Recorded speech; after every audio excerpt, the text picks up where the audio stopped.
The pit is where the halyards and the majority of the control lines on the boat are led. The person in the pit is responsible for adjusting the halyards, spinnaker pole settings, and some sail settings, as well as organizing the boat's interior and retrieving and stowing sails. The person in the pit works directly with the bowman, mastman, and trimmers to effect maneuvers, sail changes, and sail trim. Working the pit requires fast hands and well-coordinated thinking. Being a lightweight and understanding sail trim and the bow helps too. The pit must be well organized before going racing. Stow the heaviest items as low as possible, ideally above the keel. Place the sails on the floorboards in order of their intended use. And store important items such as spare sheets close to the companionway for easy retrieval. It's also important to check that all spinnakers are race packed. To pack a spinnaker, start by running each colored tape from the head to the clews. Then lay the corners in order, with the head in the middle and the clews on either side. Stuff the bulk of the sail in the bag and strap the clews to either side of the bag. Then stuff the rest of the sail in the bag and strap the head to the center. Close the bag and it's ready to go.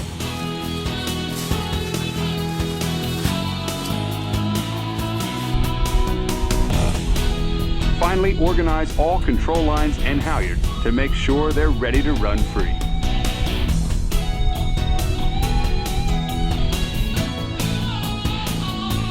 In the pre-start, the pit person is in the best position to call the time to the start. 9, 8, 7, 6, Be sure to speak loud, 5, clear, 4, and constant. 3, 2, You can also assist the 1, trimmers by helping to keep the cockpit lines clear.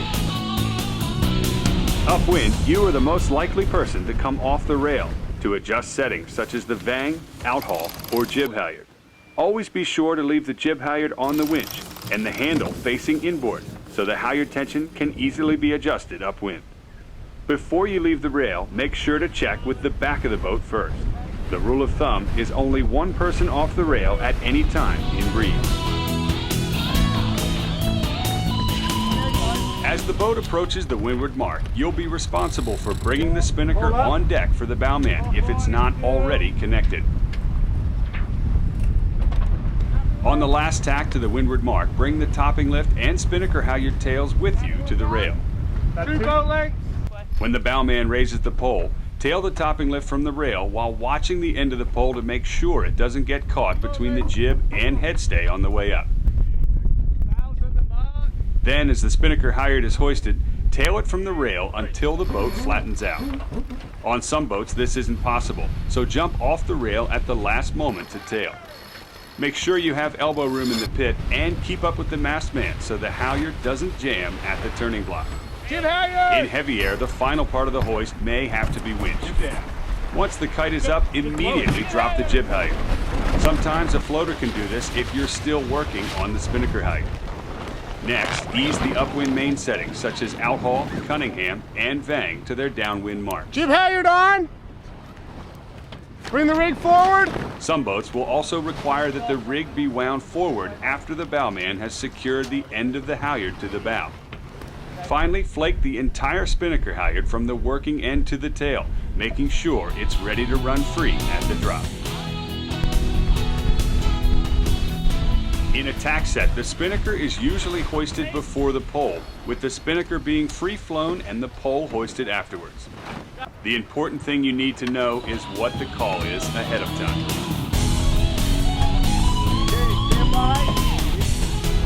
In a jibe set, the action is very quick, so you'll need an extra set of hands to tail the topping lift while you hoist the spinnaker through the jibe.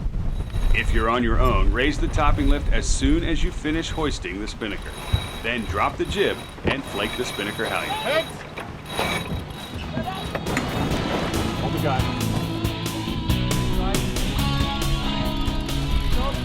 Downwind, there are usually 3 ongoing jobs for the pit.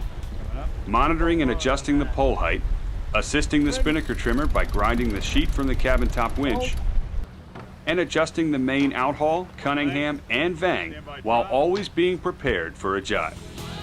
Okay, here we go.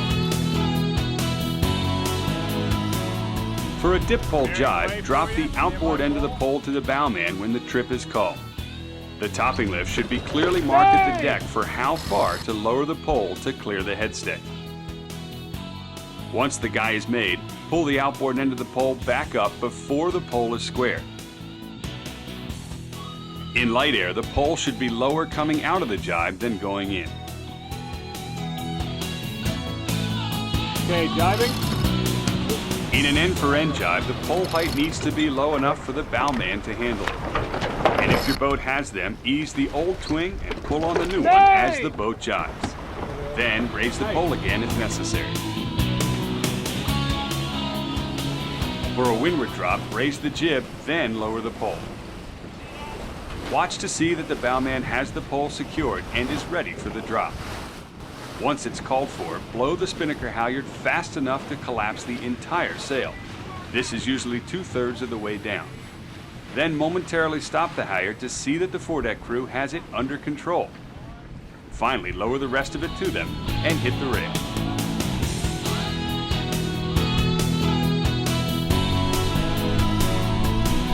In a lure drop, the pole is left up until after the spinnaker is dropped. When releasing the spinnaker, it's important to get the whole sail collapsed by blowing at least 2/3 of the halyard at once. The sail will float out over the water on an air cushion, allowing the foredeck crew to get control of it. Then release the rest of the halyard and lower the topping lift to the bowman when he's ready for it.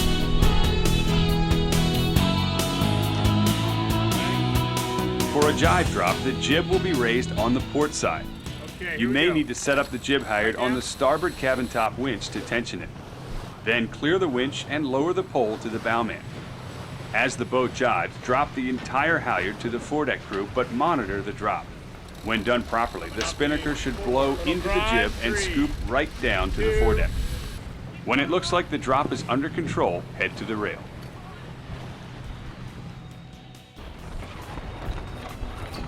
The pit is a complicated area to maintain. The best pit people have come up with tricks to make the job more efficient. Be sure to mark every control line that you'll adjust during the race with a permanent pen. Halyard marks should line up with a corresponding mark on the deck when it's at full hoist. The jib halyard may have multiple marks for different wind ranges. Flake the working halyard using large figure 8s between your hand and the winch. Once it's coiled, drop it in a clear space below with the tail at the bottom and the working end on top so it can run free. Store the changing sheet in the companionway with a slip knot so it can quickly be retrieved from on deck. You may also be responsible for repacking the spinnaker on the upwind leg. The quick method for packing a spinnaker is to start by running the foot of the sail and throw the clews to either side of you. Then sit on the open spinnaker bag and find the center seam of the sail. Work your way quickly through the sail, throwing any green or red luff tapes to the side with this corresponding clue color.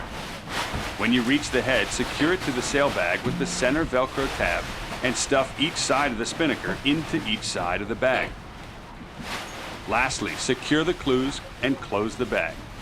Bring it up with you, Jake. Now it's ready for the next hoist. The most important thing to remember as the pit person is to keep it organized and stay in tune with the foredeck crew.